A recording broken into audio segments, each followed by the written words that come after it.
Hello friends, it's me Soni Khurana and I am back. और मैं आप सभी का वेलकम करती हूँ अपने YouTube channel get your goal पर। जैसा कि हम सभी जानते हैं कि इस बार यूपी गवर्नमेंट ने बम्पर वैकेंसीज निकाली है टीचर्स के लिए। तो हमारी क्या जिम्मेदारी है या हमारी क्या कोशिश रहेगी, एटलीस्ट एक सीट तो अपने लिए रिजर्व कर पाए ना। तो आइए उस सीट को रिजर्व करने की तैयारी करते हैं।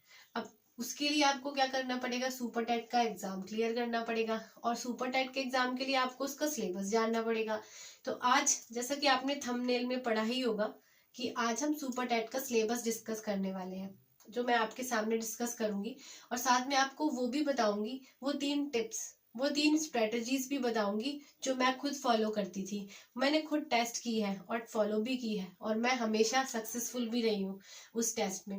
तो मैं आपको वो तीन स्ट्रेटजीज बताऊंगी जिनके थ्रू आप अगर उनको फॉलो करोगे तो आप जरूर अपने मार्क्स में इंक्रीमेंट लाओगे। इसलिए मेरी वीडियो को प्लीज एंड तक देखिएगा।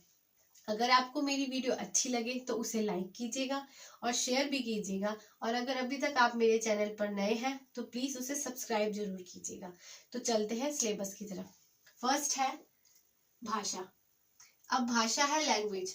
यू सुपर टैट में भाषा 30 नंबर की आती है, ठीक है, जो 20, 10 और 10 तीन पोर्शंस में डिवाइड है, हिंदी, इंग्लिश एंड संस्कृत। ठीक है। अब कई बच्चे समझते हैं कि क्या इंग्लिश और संस्कृत में ऑप्शंस है, तो नहीं, ऑप्शंस कोई नहीं है, ये तो कंपल्शन ही है। आपको इंग्लिश भी करनी पड़ेगी, संस्कृत भी करनी पड़ेगी। हाँ, ये कुछ टफ है बच्चों के लिए, क्योंकि जो बच्चे इंग्लिश करते थे उन्होंने संस्कृत नहीं ऑप्ट किया। अब चाहे आप सीटेट को ही ले लो तो इंग्लिश और संस्कृत में ऑप्शन रहता था हमारे पास, बट सुपर टेट में कोई ऑप्शन नहीं है। उन्होंने तीनों लैंग्वेजेस को ही कंपलसरी बताया, मतलब कंपलसरी किया है। तो अब आपको इन तीनों सब्जेक्ट्स पर मेहनत तो करनी पड़ेगी। ठीक है। दूसरा है गणित। गणित है 20 नंबर की।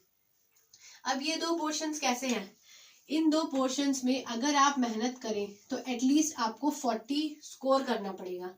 अगर आप 40 स्कोर करते हैं तभी आगे की बात बनेगी। और 40 स्कोर हो भी सकते हैं, क्योंकि हिंदी और मैथ्स ये सब्जेक्ट ऐसे होते हैं कि बिल्कुल टू द पॉइंट होते हैं। अगर मैथ्स को ही आप ले लो, किसी चीज को मल्टीप्लाई करनी है तो आंसर उसका जो आना है या तो यस है या फिर नो है। तो आप इसमें अगर थोड़ी सी मेहनत करें तो आपके जो मार्क्स हैं आप उसमें ले सकते हो, आप अपने मार्क्स इनमें अचीव कर सकते हो। मैथ्स में वो क्या पूछता है, सिंपल कंपाउंड इंटरेस्ट हो गया, जैसे चक्रवृद्धि ब्याज, प्रॉफिट लॉस हो गया, लाभ हानि, और उसके अलावा क्या नाम है, साधारण ब्याज या रेशो हो गया, अनुपात, इन सब चीजों के बारे में मैथ्स में पूछता है। नेक्स्ट हो गया, मैं लिखूं, चलिए लिख देती हूँ थोड़ा बहुत आपके लिए। जैसे रेशियो हो गया या फिर प्रॉफिट लॉस हो गया, कंपाउंड, सिंपल इंटरेस्ट हो गया। ठीक है, ये इससे रिलेटेड और बहुत सारे टॉपिक्स हैं जिनसे रिलेटेड क्वेश्चन इसमें पूछ लेता है। ठीक है। अब आगे आपके पास विज्ञान। विज्ञान जो है आपका 10 मार्क्स का आता है, जिसमें जनरल साइंस पूछता है वो। जैसे सपोज आप फर्श पर चल रहे हो तो आप क्यों फिसल जाते हो, गीले फर्श पर आप चल रहे हो तो क्यों फिसल जाते हो, क्योंकि वो फ्रिक्शन के कारण आप गिर जाते हो, है ना। अब जैसे अगर बर्फ जम रही है या फिर आप ऐसे करके लिख रहे हो तो ये जो आवाज आ रही है, या आप किसी चीज को घसीटते हो ऐसे करके तो एक आवाज सी आती है, वो क्या होता है, वो घर्षण होता है ना। तो इससे रिलेटेड क्वेश्चन जो हमने 10th में भी पढ़े हैं वो वाले क्वेश्चंस इस वाले पोर्शन में आएंगे। जैसे दूरी हो गया, ऊर्जा हो गया, या फिर गति, इन सब से रिलेटेड जो हमने क्वेश्चंस करे हैं वही सारे क्वेश्चंस इसमें पूछे जाते हैं, जो साइंस में जो 10 मार्क्स के आएंगे। अब अगला पोर्शन है जीके और करंट अफेयर्स। एक बात फ्रेंड्स मैं आपको बता दूं, इस पर आपको बहुत फोकस करने की जरूरत है। क्यों? क्योंकि लास्ट ईयर का 80% का जो सिलेबस, लास्ट ईयर 80% जो एग्जाम था वो करंट अफेयर्स पूछा गया था। इसलिए आप करंट अफेयर्स पर थोड़ा ज्यादा फोकस कीजिएगा। उसके लिए आप मैगजीन्स पढ़ सकते हैं या न्यूज़पेपर्स को फोकस कर सकते हैं, उनको पढ़िए। और जीके में क्या पूछता है, जीके में आप यूपी से रिलेटेड सारे क्वेश्चंस कर सकते हैं, या फिर वो बाग कहाँ पर है, या वो नदियां कहाँ से, वो वाली नदी कहाँ से निकलती है, उसके ऊपर कौन सा पुल है, हाईवे कौन सा है, और उद्यान कहाँ कहाँ पर है। इस टाइप से रिलेटेड जो क्वेश्चंस होते हैं जीके में वो यहाँ पर 30 मार्क्स के पूछे जाते हैं। वैसे करंट अफेयर्स पर ज्यादा फोकस कीजिएगा, ठीक है। नेक्स्ट आता है आपका ईवीएस एंड एसएसटी। जो ईवीएस है वो एसएसटी का ही पार्ट है। जैसे हमने सीटेट में भी एसएसटी की थी, तो इसमें इतना ज्यादा वाइड नहीं, बट काफी सारे क्वेश्चन, क्योंकि देखो है भी 10 मार्क्स का ही ना, वो एसएसटी वहां तो 60 मार्क्स की आती थी सीटेट में, बट यहाँ तो 10 मार्क्स की है। तो इसमें क्या पूछेगा, इसमें भी जैसे पृथ्वी का आकार या सौर मंडल हो गया या भूगोल हो गया, इससे रिलेटेड क्वेश्चंस इस वाले पोर्शन में पूछे हैं इस बार, मतलब इस सिलेबस में आए हैं। नेक्स्ट है कंप्यूटर और रीजनिंग। 5 मार्क्स के आते हैं, अब ऊपर नीचे भी होता है। 4 मार्क्स कंप्यूटर में आ सकते हैं, 6 रीजनिंग के आ सकते हैं, या फिर 6 कंप्यूटर के आ सकते हैं, 4 रीजनिंग के आ सकते हैं। तो ये इस तरीके से डिवाइड किया गया है। अब आप ये समझ सकते हैं, अगर थोड़ी बहुत मैथ्स भी आती है तो उसमें रीजनिंग तो काफी हद तक होती ही है बच्चों की अच्छी, मतलब अगर आप मैथ्स कर सकते हैं तो आप रीजनिंग भी काफी हद तक सॉल्व कर सकते हैं। तो 10 मार्क्स स्कोर करना मेरे ख्याल से कोई बहुत ज्यादा बड़ी बात नहीं है। आप 7-8 भी स्कोर करते हैं तो काफी अच्छा प्रमोट अच्छा कर सकते हैं, ठीक है। अब नेक्स्ट आता है बाल मनोविज्ञान। अब ये है देखो मेन इंपॉर्टेंट, बाल मनोविज्ञान, शिक्षण और जीवन कौशल। इन तीनों सब्जेक्ट्स को ही हम सीडीपी कहते हैं। सीडीपी हमने सीटेट में पढ़ी है, या आपने यूटेट भी किया होगा। वैसे तो सीटेट करना भी जरूरी था। सीटेट में अगर आपने ये तीनों सब्जेक्ट्स पढ़े तो ये सीडीपी ही है, तीनों सब्जेक्ट सीडीपी। और सीडीपी तो सीटेट में बहुत अच्छे से करी थी, है ना। अब सीडीपी में जो थ्योरीज हैं, जैसे जीन प्याजे की हो गई, कोलबर्ग, या विकास हो गया, बाल विकास, भाषा हो गई, तो वो जो सारे सब्जेक्ट्स थे, वो जो सारे टॉपिक्स थे, वही सारे टॉपिक्स यहाँ पर आएंगे, ठीक है। और उन टॉपिक्स के लिए मैं आपको रिकमेंड करूंगी अपना चैनल, ठीक है। तो मैंने जो जो प्लेलिस्ट बनाई है, आप उन प्लेलिस्ट को देखिए। मैंने जीन प्याजे पर बहुत डीपली एक थ्योरी बनाई है, एक थ्योरी वीडियो बनाई है जो मैंने टैग वर्ड्स के साथ बनाई है। मतलब अगर आप उन टैग वर्ड्स को लर्न कर लोगे, अपने माइंड में रख लोगे, सेट कर लोगे, तो आप जीन प्याजे से रिलेटेड कोई क्वेश्चन गलत नहीं करोगे। इसलिए आप उस वाली वीडियो को जरूर देखिएगा। मैंने उसकी डिस्क्रिप्शन अपने लिंक बॉक्स में डाला है सॉरी मैंने उसकी लिंक अपने डिस्क्रिप्शन बॉक्स में डाला है, तो आप उस वाली वीडियो को जरूर देखिएगा जाकर, ठीक है। अब ये तो हो गया सिलेबस की बात। अब हम बात करते हैं स्ट्रेटेजी की, कि हम कैसे अपने मार्क्स को बढ़ा सकते हैं, या जो भी मार्क्स हम ला रहे थे उन मार्क्स को थोड़ा सा और बढ़ा सकते हैं। क्योंकि देखो जो भी एग्जाम होते हैं, सी टेट हो गया, सुपर टेट हो गया, या जो भी टेट होते हैं, मोस्टली कौन, या तो हाउस वाइफ्स होती हैं, उनके पास टाइम नहीं होता है ना, या फिर ऑफिस गोइंग होते हैं, या फिर कोई भी ऐसा बंदा होता है जो कहीं ना कहीं और इन्वॉल्व होता है, ठीक है। तो वो वाले एग्जाम वो कैसे क्लियर कर सकते हैं। तो सबसे पहले मैं आपको अपनी फर्स्ट स्ट्रेटेजी बताऊंगी, वो है प्लान।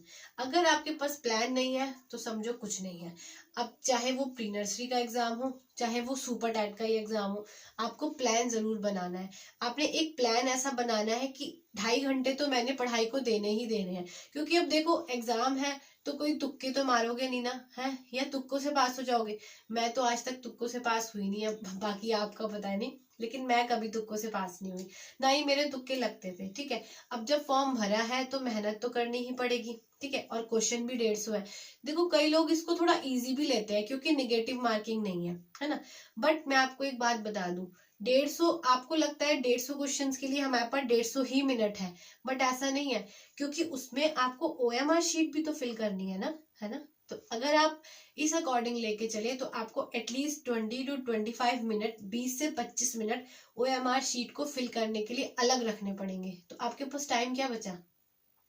अब उस टाइम में आपको 150 मार्क्स कैसे खींचोगे, है ना। तो इसलिए अपना थोड़ा सा प्लान बनाओ, अपना थोड़ा सा निकालो टाइम। जैसे सपोज आपने 2.5 घंटा निकाला है तो केवल 1 घंटा ही ऑनलाइन को दो, 1.5 घंटा अपने पेपर पेंसिल को दो। मेरा मतलब प्लान से ये नहीं है कि आप 2.5 घंटे है तो 2.5 घंटे ही आप फोन पे रहें, नहीं।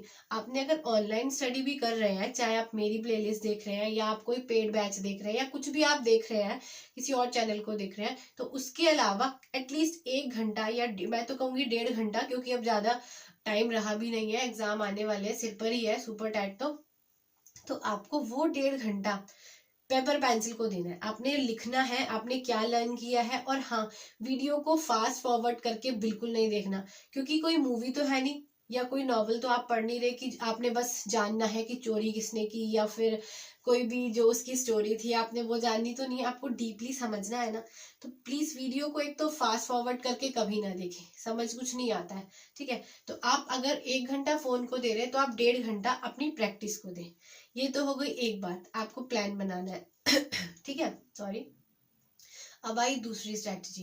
दूसरी स्ट्रेटजी आपकी ये है कि आपको प्रीवियस ईयर के क्वेश्चंस पेपर्स जरूर करने हैं, ठीक है। प्रीवियस ईयर के क्वेश्चन पेपर्स जरूर क्यों करने हैं, वो इसलिए करने हैं क्योंकि चाहे आप कोई सा भी पेपर उठा लीजिए, 30 to 40% पेपर रिपीट होता है, क्योंकि देखो सिलेबस तो फिक्स्ड है, ठीक है। हाँ, लैंग्वेज चेंज होती है, अब एग्जाम में डायरेक्ट वही क्वेश्चन तो आपसे नहीं पूछेगा ना। चाहे आप सीटेट का पेपर उठा लो, अगर सीटेट का पेपर उठाते हो तो एटलीस्ट 20%, कई बार तो as it is question repeat होते हैं। बहुत बार देखा है, मैंने खुद देखा है। और अगर आप क्वेश्चन सॉल्व करते हो, क्वेश्चन पेपर सॉल्व करोगे, तो ये बात आप भी देखोगे कि एज इट इज क्वेश्चन भी रिपीट होते हैं।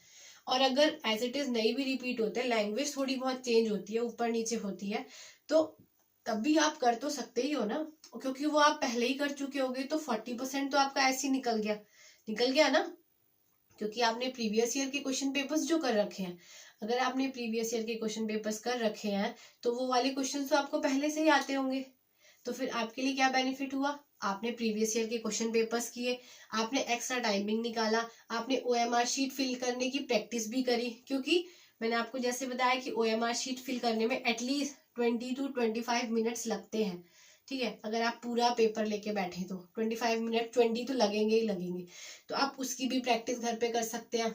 और प्रीवियस ईयर के क्वेश्चन पेपर करने से एक और फायदा क्या है, आपको स्ट्रक्चर पता चल जाता है कि पेपर किस तरीके से आता है, वो हमसे क्या पूछना चाहता है, या वो किस तरीके से पूछता है।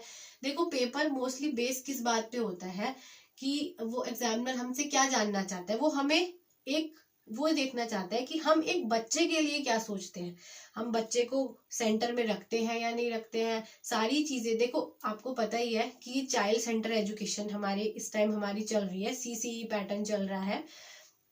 तो इसमें हमने चाइल्ड को सेंटर में रखना ही रखना है, चाहे हमारा कुछ भी हो जाए, बट बच्चा बीच में, बच्चा ठीक रहना चाहिए। कोई भी चीज हो, वो सारी चीज, चाहे वो एजुकेशन पॉलिसी हो जाए, चाहे वो करिकुलम हो जाए, चाहे वो सब्जेक्ट्स हो जाए, चाहे वो नोटबुक्स हो जाए, चाहे वो बुक्स हो जाए, चाहे वो कोई भी चीज है, XYZ, वो बच्चे के आसपास ही घूमेगी, है ना। तो हमें जानना क्या है, हमें ये जानना है कि वो हमसे पूछना क्या चाहता है। और एग्जामिनर क्या जानना चाहता है, एग्जामिनर ये जानना चाहता है कि हम बच्चों के बारे में क्या सोचते हैं। अगर हम टीचर बन जाएंगे तो हम बच्चे के साथ कैसे डील करेंगे, हम बच्चे पर कैसे फोकस करेंगे, या हम बच्चे को क्या दे सकते हैं, कैसा एनवायरनमेंट दे सकते हैं, है ना। तो अगर हमें ये दोनों चीजें पता चल जाए तो CDP तो मोस्टली हम ऐसे ही कर जाएंगे, है ना। हाँ जी, तो ठीक है, आपको समझ आया। पहला पॉइंट हो गया प्लान बनाना, जो कि बहुत जरूरी है। दूसरा पॉइंट हो गया प्रीवियस ईयर के क्वेश्चन पेपर करना, और तीसरा पॉइंट हो गया आपके सैंपल पेपर करना। अब जो सैंपल पेपर्स होते हैं, आप उसको मार्केट से भी ले सकते हैं, मार्केट से सैंपल पेपर बुक मिलती है, आप वो बुक भी ले सकते हैं आराम से, और उस बुक के थ्रू प्रैक्टिस कीजिए। उससे आपका क्या होगा, आप एक लिमिट बना लीजिए टाइमिंग की, घड़ी रख के सामने उसका, जिससे आपकी टाइम मैनेजमेंट आपको अच्छे से आ जाएगी। मतलब आपने 2.5 घंटे में ये क्वेश्चन करने हैं, 2.5 घंटे में आपने ये वाला पूरा पेपर सॉल्व करना है विद OMR शीट। तो इससे आपको बहुत हेल्प मिलेगी। सच्ची फ्रेंड्स, ये बात मैंने खुद फील की है और मैंने ये बात की भी है। तो मैं आपको ये एडवाइस दूंगी, आप ये चीज तो जरूर कीजिएगा एग्जाम से एटलीस्ट 3, बल्कि मैं तो कहूंगी अभी से ही चालू कर दीजिए कि कम से कम एक सैंपल पेपर तो आप करें ही करें। देखो, हमने 10th और 12th में भी सैंपल पेपर्स किए ही थे ना, अब फिर से टाइम आ गया है वो सैंपल पेपर्स करने का। तो बस वो आप सैंपल पेपर्स कीजिए, वो शीट्स कीजिए, वो मॉक टेस्ट दीजिए, ताकि आपको ये पता चलेगा कि आप कहाँ स्टैंड करते हैं। जो आपने प्रैक्टिस करी है, आप कहाँ स्टैंड करते हैं, उसके अकॉर्डिंग आपकी टाइम मैनेजमेंट भी होगी, और आपको क्वेश्चंस का बैलेंस भी पता चलेगा कि किस स्तर के क्वेश्चंस पूछे जाते हैं, किस लेवल के क्वेश्चंस पूछे जाते हैं। ठीक है, अब ये तो हो गई बात स्ट्रेटेजी की। अब हम बात करते हैं कि आप लोगों में से कुछ लोग ऐसे होंगे जो मेरी वीडियो देख रहे होंगे, जिनका सुपर टैट या कोई भी एग्जाम से रिलेटेड आप वीडियो देख रहे हैं, तो पहले भी आप दे चुके हैं बट नहीं हुआ, है ना। तो उन लोगों के लिए मैं एक बात कहना चाहूंगी कि देखो, जरूरी तो नहीं है कि कोई भी चीज हमें एक ही बार में मिल जाए, क्या जरूरी है? नहीं ना। अब देखो, एक छोटी सी कील भी ठोकनी होती है ना। ये व्हाइट बोर्ड पीछे टंगा है, मुझे इसे टांगना था ना, तो मैंने उस कील को 10 बार हथौड़े से ठोका था ना। तो जब एक छोटी सी कील को अंदर दीवार में घुसने के लिए 10 बार ठोकना पड़ता है, तो आपको तो इतने बड़ा एग्जाम क्लियर करना है कि कई बार होता भी है देखो, बट कभी भी निराश नहीं होना है, कभी भी डिसअपॉइंट नहीं होना है, आपको ये नहीं लगना चाहिए, क्योंकि अगर आप हार गए ना तो समझो दुनिया खत्म। अगर दूसरों की बातों से आपको कोई फर्क पड़ता है तो आप खत्म समझो। एक तो आपको दूसरों की बातों से कोई फर्क नहीं पड़ना चाहिए, सामने वाला क्या बोल रहा है क्या नहीं बोल रहा। और दूसरी बात, आपको अपने ऊपर विश्वास रखना है, क्योंकि अगर आप में विश्वास है, आपके अंदर विश्वास है ना कि हाँ मैं कर सकती हूँ, तो आप कर सकते हैं। अब आप मानेंगे, ये वीडियो मैंने बनाई है, मुझे विश्वास नहीं था कि मैं 2 मिनट भी बोल पाऊंगी, बट आज मैं बोल लेती हूँ। तो कैसे? अपने विश्वास पर, क्योंकि मुझे खुद पर कॉन्फिडेंस है कि हाँ मैं बोल सकती हूँ। बाकी अब आपको पसंद आए या ना आए ये तो अलग मैटर है। आप मेरी वीडियो को लाइक करें या ना करें ये आपके ऊपर है। आप मेरी वीडियो को शेयर करें या ना करें ये भी आपके ऊपर है। और आप मेरे चैनल को सब्सक्राइब करें या ना करें ये भी आपके ऊपर है। बट मेरे ऊपर क्या है? मेरे ऊपर ये था आपको सिलेबस बताना और स्ट्रेटजी बताना, और आपकी जितनी ज्यादा हेल्प हो सके मैं करूंगी। बाकी मेरी आप सबके लिए विशेष है, और मेरे चैनल को सब्सक्राइब कर दीजिएगा प्लीज। हाँ, और बाकी मेरी आप सबके लिए विशेष है, जो पहली बार एग्जाम दे रहा है उसके लिए भी, और जो पहले भी दे चुके हैं उन लोगों के लिए भी मेरी बेस्ट विशेष है। Please keep supporting guys, support करते रहिए और अपने एग्जाम की तैयारी अच्छे से करिए। Thank you.